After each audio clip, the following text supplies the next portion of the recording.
Hi everyone, my name is Patrick and this is my Pecha Kucha take at the ETH pre-program assignment on the global challenge most affecting Switzerland. And it will not be on global warming, although truly tempting. The image you see just nicely exemplifies the multitude of surfacing challenges in a given setting depending on where you are on your journey. That said, it is rather difficult to cut through today's and tomorrow's complexity and interdependencies of local, regional, and global trends and to single out the most relevant challenge. The global issue overview by the UN, for example, holds today 22 issues, and the enumeration is by no means exhaustive, but rather fluid in nature. Tasked with the assignment to choose irrespectively of the aforementioned entanglement of issues a challenge particularly pressing for Switzerland, to describe what makes this challenge difficult to solve and to take a swing at possible problem-solving strategies given the resources Switzerland holds, I opt for the megatrend digitalization. The rationale behind choosing digitalization as the global challenge fundamentally affecting Switzerland is due to the fact that many domains of social life are restructured around digital communication and media infrastructure. Our living worlds are transforming, and digitalization raises essential questions, especially on democracy, data privacy, and job market.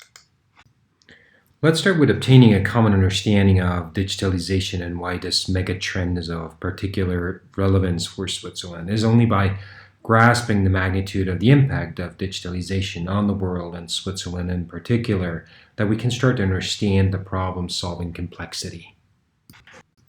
This is easier said than done. In a 2018 Forbes article, Jason Bloomberg, for example, reflects on the confusing application of the terms digitization and digitalization. According to Gartner, a leading research and advisory company, digitization is the process of changing from analog to digital form. Digitalization, on the other hand, is the use of digital technologies that change a business model and provide new revenue and value-producing opportunities.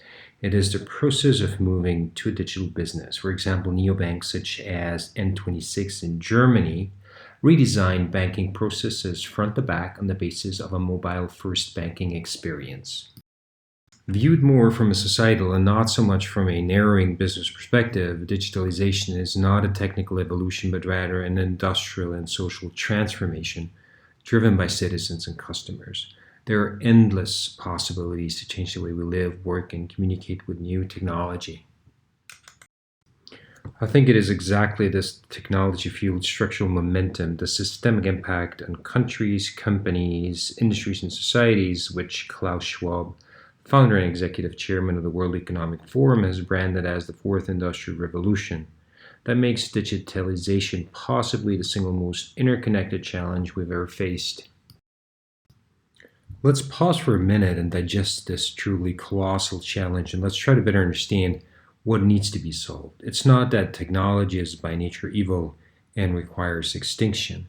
It is rather the impact resulting from the force of empowerment through key technologies such as how governments relate to their citizens.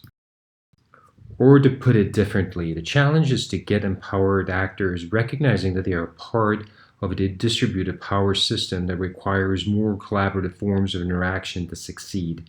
Take the example of drones. In the past, regular armed forces held the monopoly on warfare drones.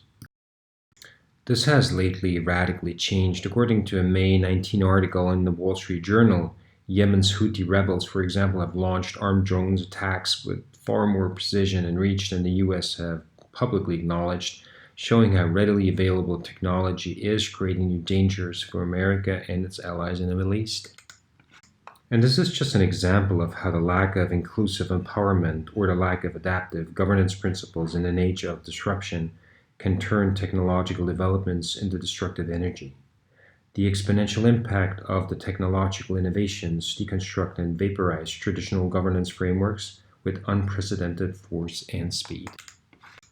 Turning our attention finally to the Swiss assets capable of solving this challenge, a recent example may pave the way to at least identify some of the means Switzerland can contribute in an attempt to create a regulatory ecosystem that can produce more resilient frameworks and strengthen the social contract while supporting technological developments.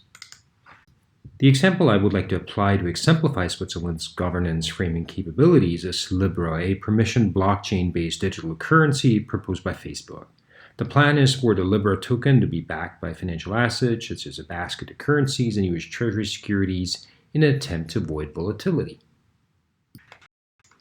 Libra's mission is to provide a simple global currency and a financial infrastructure for billions of people in order to make life easier. Nonetheless, Jeremy Powell, chair of the US Fed, for example, testified before Congress on July 10th of this year that the Fed had serious concerns as to how Libra would deal with money laundering, consumer protection, and financial stability.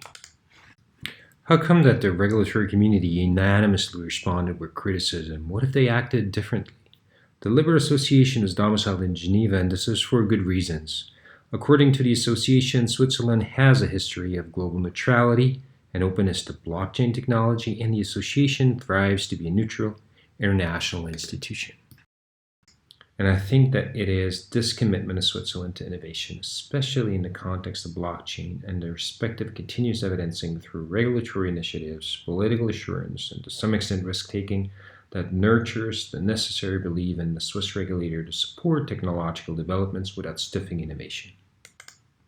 That said, this innovation framework and capability muscles only with the help of a healthy and competitive job market, beneficial tax regimes, sound privacy regulations, and so forth. And as the world has yet to join forces to create an innovation-enabling regulatory ecosystem, the isolated impact of Switzerland's commitment is limited. Closing my presentation, digitalization is the elephant in the room. Switzerland has shown its capabilities to intelligently embrace technological advances. As our digital age holds no boundaries, it will require more than just local initiatives to master the challenge of digitalization. Or to put it more dramatically, in the digital age, la Suisse n'existe pas.